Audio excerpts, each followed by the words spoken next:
Hi, welcome to Growth Inspires, a podcast to celebrate inspirational stories. And today we have with us Padma Jaiswal, who is Secretary to Government of UT Puducherry. Namaskar, Padma. Thank you, Mr. Pankaj, for inviting me to your podcast, Growth Inspires. Thank you so much, ma'am, for coming here with us on this podcast. And it's been an inspirational story, a journey for you so far.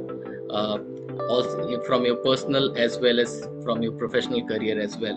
So we have curiosities, some of the curiosities today, which will help us understand about your life and take us inspiration from your life as how one can be successful by our viewers. So we'll have the first curiosity, and my first curiosity is, can you talk about the early days of your life? Yes, very relevant question because early days in the life is where you form your roots, and which are the formative years, and which are very crucial for the times to come, the life which is lying ahead of you. So not only I will say the role of my parents, but also the role of teachers and the institutions where I have gone and the surroundings where I have been raised. All these play a crucial role in like adding up to the value in a person. So likewise, I was born and raised in Chandigarh, which is again a UT, Union Territory, and which is also itself a very young city.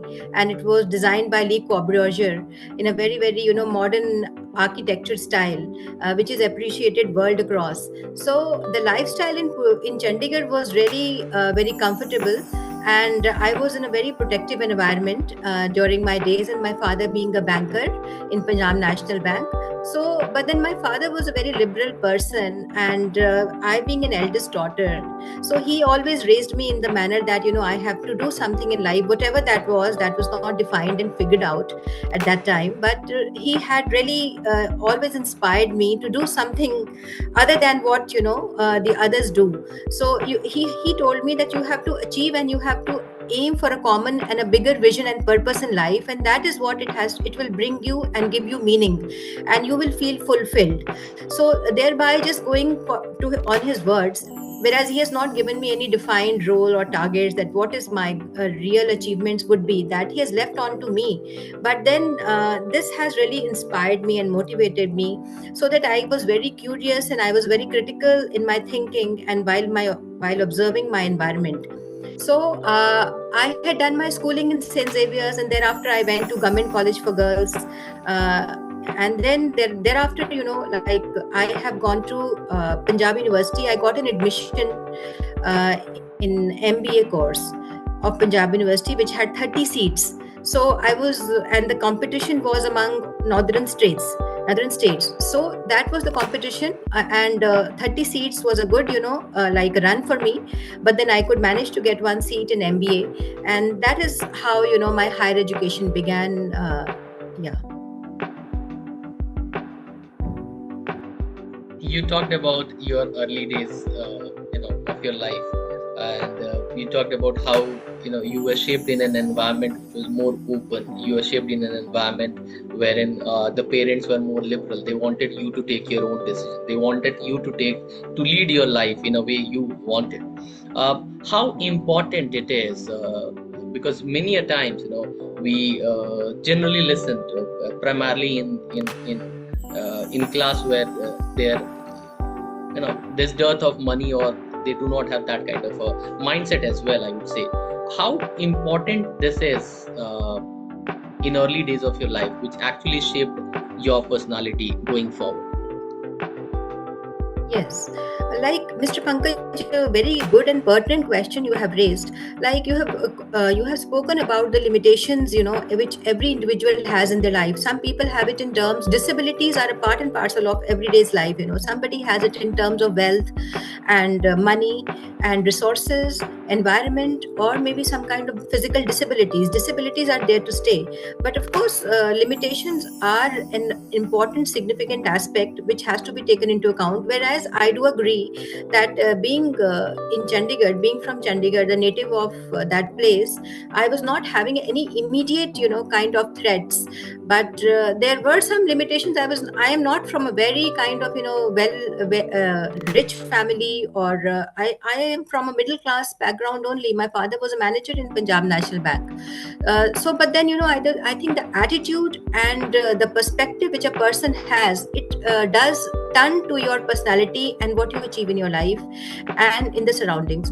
Because my father already had this vision that, you have to do something. Like, he was not against girls getting married or having kids and all these. This is one of their major functions. But at the same time, he always, promoted that you should have some meaning and some value and some purpose in life, which is very much, I'm dear to you. That so that, it brings about your self-worth and self-esteem. If a person has some personal achievements with itself, then it brings about some kind of motivation. The internal motivation to him was really supreme, when it comes to navigating the life. You talked around early days, and you also paid stress on how important it is to be fearless in early days of your life, and how importantly Chandigarh shaped your personality apart from your parents and society. Would like to understand, we talked about your schooling and other details, but would like to understand, what shaped you to join civil services. And so I framed this question in a way that, what were the two events or incidences that you think have added exponential value to you? Yes, very right. Exponential value is very critical, and I think so that I myself realized that how, small steps taken each day really exponentially, adds some other day to as an output to your life. This I have myself seen, because I did not had any specific goals, and whatever was coming my way, I was doing the things right. Like, I did my education in a very, devoted manner. I was very sincere towards my education. I was very much, inquisitive, and I was very curious while I was talking with my friends. I had very good interpersonal relations with them, and I always sought an opportunity where I could learn from the others, their achievements, and from what they have to say. So these kind of barriers, I was not having a barrier in my mind that I would only listen to a certain narrative or a certain dialogue, whereas I was more open in my, discussions and discourse with the others. So likewise, I was doing my whatever job I was doing it sincerely. And I did my schooling that way, and then thereafter I went to the college. And the college also, then you are exposed to very liberal environment. Ultimately, when you are in school, you are guided under a very restrictive, rules and regulations, and you wear a uniform, and you follow certain patterns, and you are very strict. The strict environment is there. Then you have to attend classes and all these things. But when you go to college, ultimately it opens the floodgate of liberalism, and it is very much, there is no discipline at all. There is inner discipline. Like, nobody is asking you that whether you will attend the classes today or not. Like, all this kind of day-to-day supervision is absent. So in that environment, I found myself that yes, that environment is very liberating, in the sense that you are free to do what you feel like. Like, I can go to library, I can pick up any book, or I can even go outside with my friends, and I can discover many new things. So the environment has played a very big role. But then when I became 20, when I was 20 years old, then I decided that yes, I would have to, take up some technical course or a technical degree.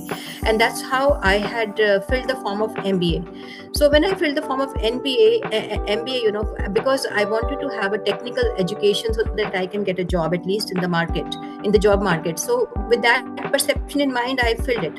But I would not say that to be a milestone. As you have asked I'm in situations in my life which were the milestone, and which has acted me to take the decisions and to exercise my choices.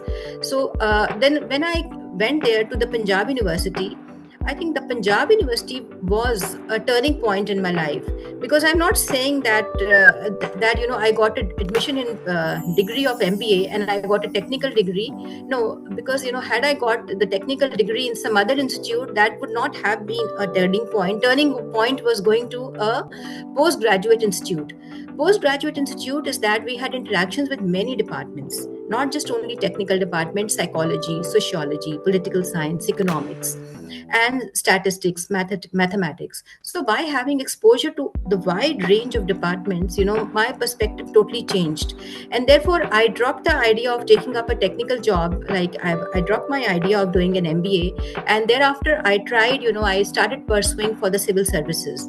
And so this is how, this was the turning point in my life, that I had gone there for a technical degree so that I can take up a job. But then, after going to Punjab University, my perspective widened a lot.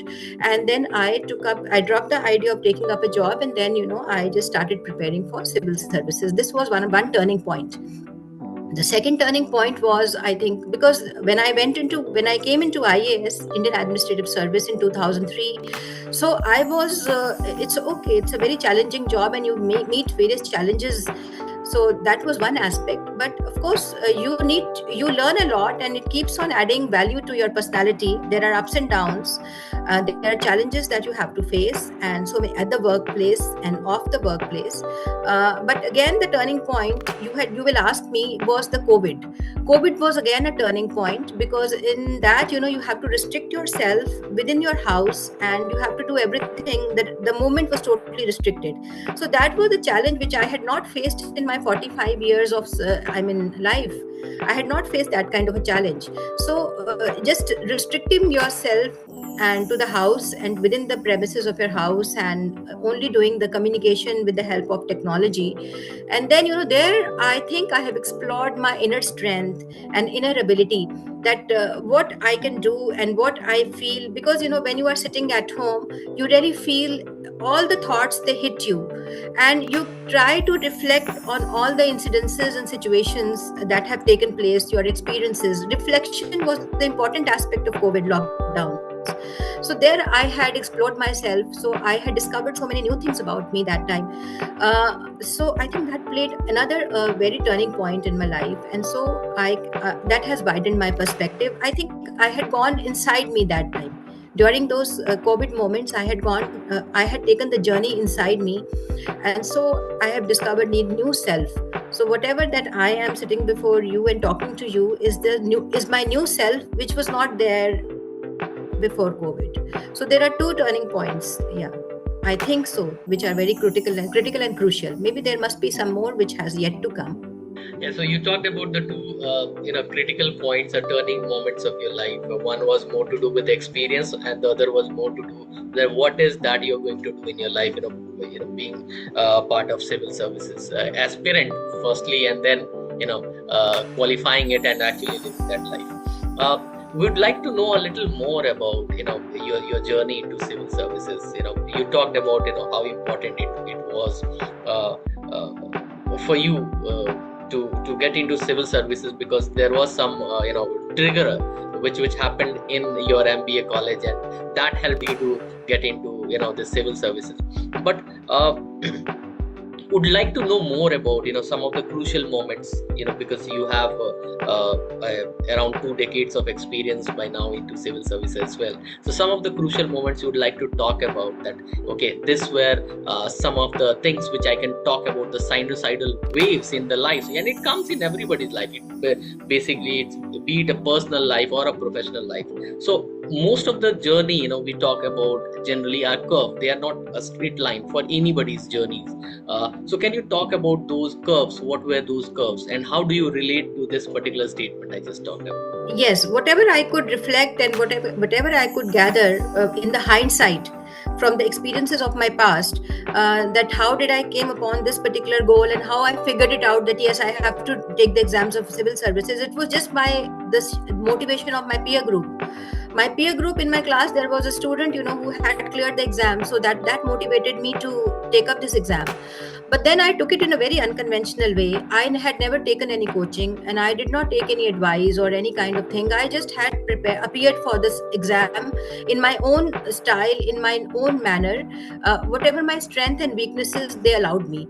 I never went and took any coaching anywhere, though I was very near to all the coaching institutes. I was in Delhi, and I was already in Chandigarh and the coaching institutes in Delhi were very much accessible to me, and there were no resources problem also with me. But then I did not take the coaching, and I did my own original answers. I had written my own original answers, and I took the exam in my own manner. Though I took 3 attempts because of that, but I think so because of my originality only I came into IAS, because I had scored. I think I had scored equivalent to the in the written exam as compared to the one who had stood first in civil services exam that year. My written marks were similar to him. Only there were few here and there in the interview marks were a little bit, there was a difference. But I was a topper, when it comes to written exams. So I had scored very high in the written exam in my mains in civil services. And because I did it in a very unconventional way, I had my own originality, and but the answers which were written to me were not the answers which are told to you by the tutorials or by the coaching institutes. They were my own original answers which I have discovered and which I have researched myself.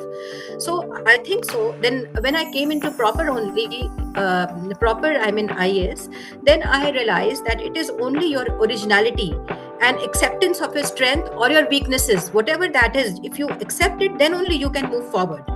And as you have talked about the exponential curve, which is concave, you must have seen that for some time duration, whatever effort or time we put, we don't get any outcomes.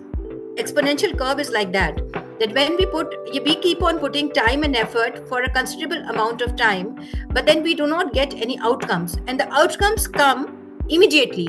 So that is exponential, and I have seen it myself that exponential curve do exist, and you get returns exponentially in life for the small efforts and small actions in a very tiny form that you put over the period of time. You definitely get exponential results. So that was one. And the second, when I came into IAS, when I had come into IAS, then this was totally new to me, and this was my first job also.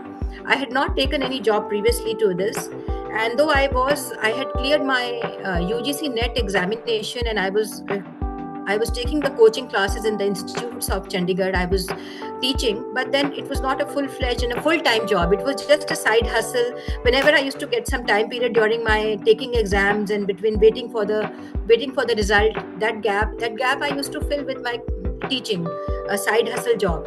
But that was not a full-fledged job. So I was not aware about the workplace politics. I was not aware about the situation, that happens at the workplace.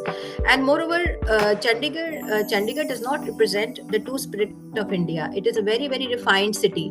So when I was posted to the very, very remote areas and the places which are very different from Chandigarh, and where people are very different from what I have seen and I was trained for, so there I had to face a lot of difficulties. And for example, my first posting was in Arunachal Pradesh, which is 100% tribal state, and which is just a border area, which is very proximate to Bhutan and China. China borders that state. So people are, what are the dynamics of a bordering state?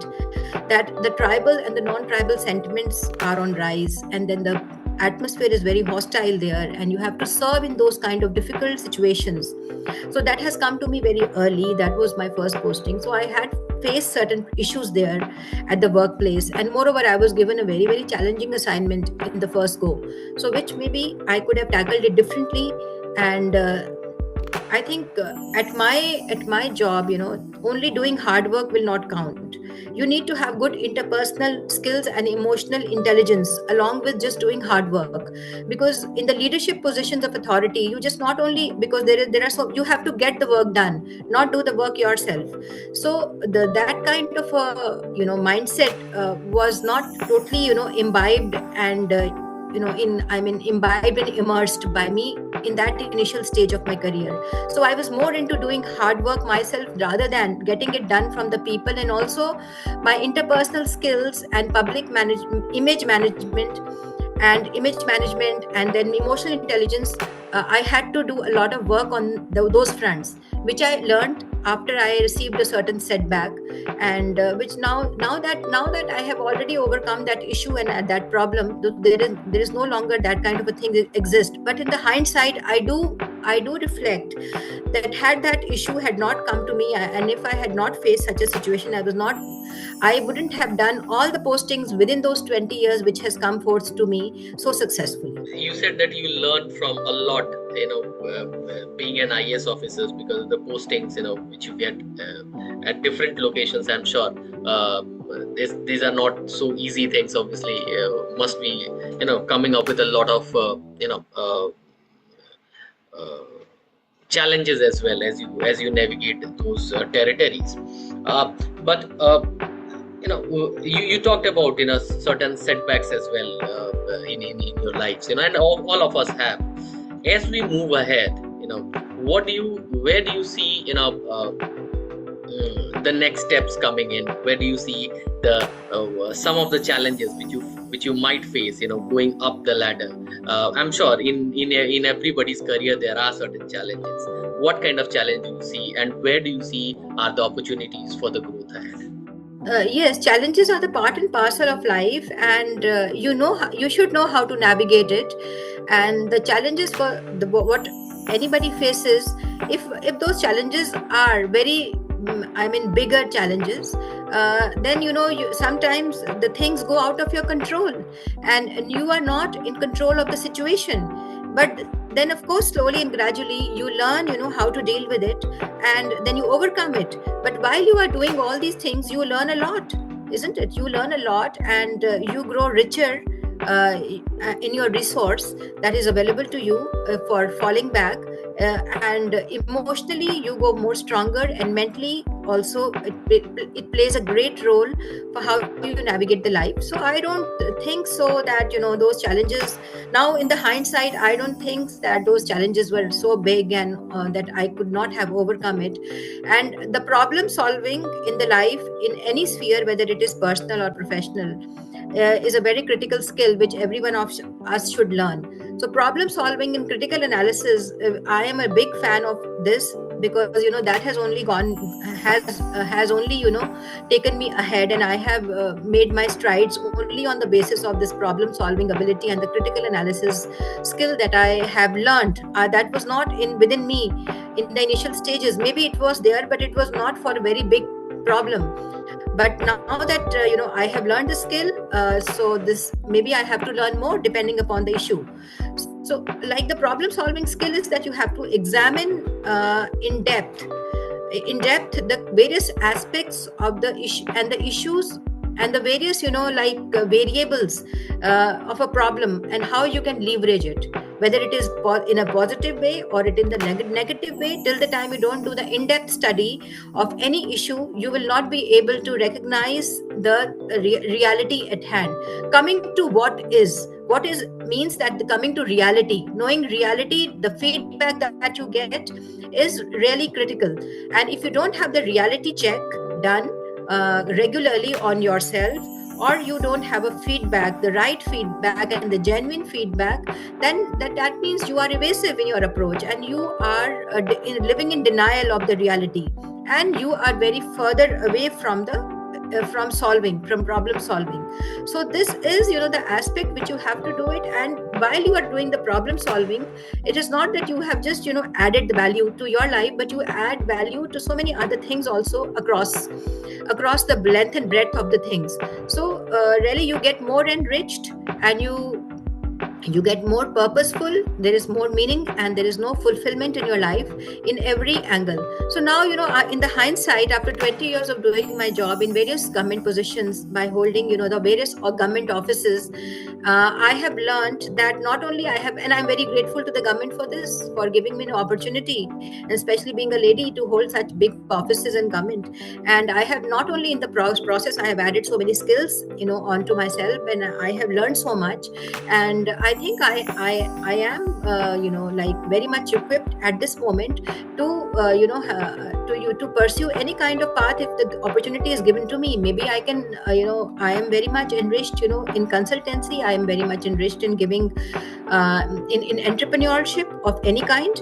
And for all that matter, whatever, I have to figure it out. But still, because I'm in the government, so I am governed by code of conduct, and I have to take the things in a very limited and restrictive manner as it is allowed by the government. But of course, it has widened my horizon, and for that, I'm very, very much grateful to the government for giving me this opportunity. Because had I not been here, I wouldn't have learned all these things. So that's so true, because this particular, civil services, or being an IAS officer, obviously you are, you come across a lot of challenges, and then you also provide solutions to those challenges, and hence you widen your horizon to contribute more to the society. I have the last curiosity. We just talked about your early days of your life, and then about your career, and then about how the career has shaped over time for you. You have been a very humble, officer, and for the kind of postings you have got, till now, you have done a remarkable job.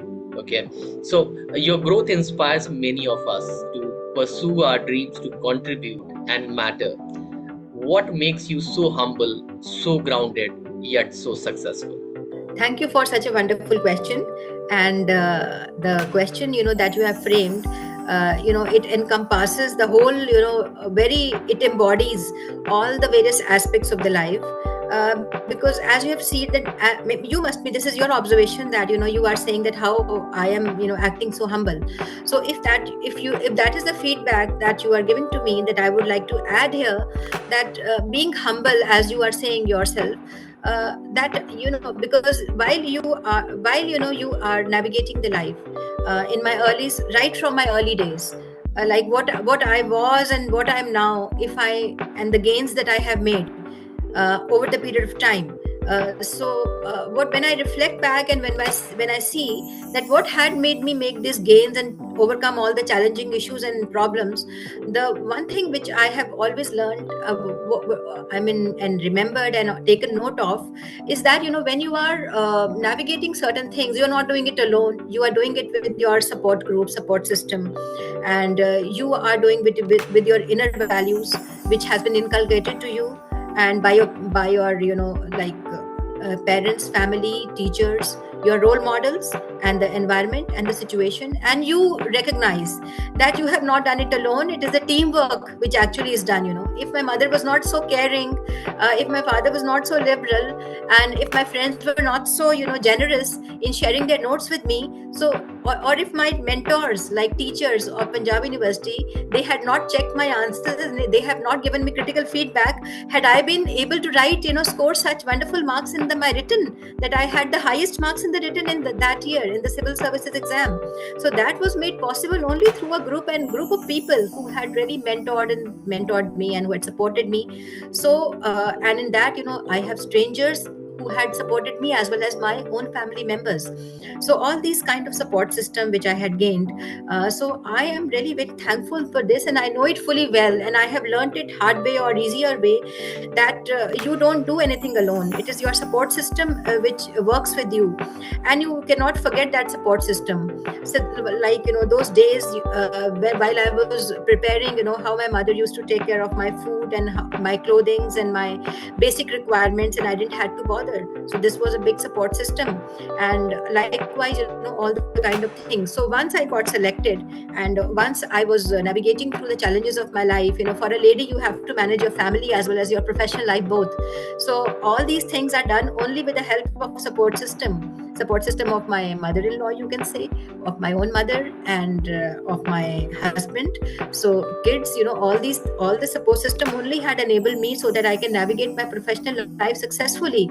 So many days, I used to come late, in the back to my home, and sometimes, while on tour, I'm absent from the home for about 1 week or so, sometimes for over a month when I'm abroad. So all these things comes about only with the system. And then, in the office, you do have some allies. Without allies, and support system within the office, also you cannot perform. So with the team that I am provided, and with my seniors or with my junior colleagues, and with my direct reports and subordinates, so all these people, with the help and support of all these people, only one can navigate. So interpersonal skills are really very important, and one has to cultivate them.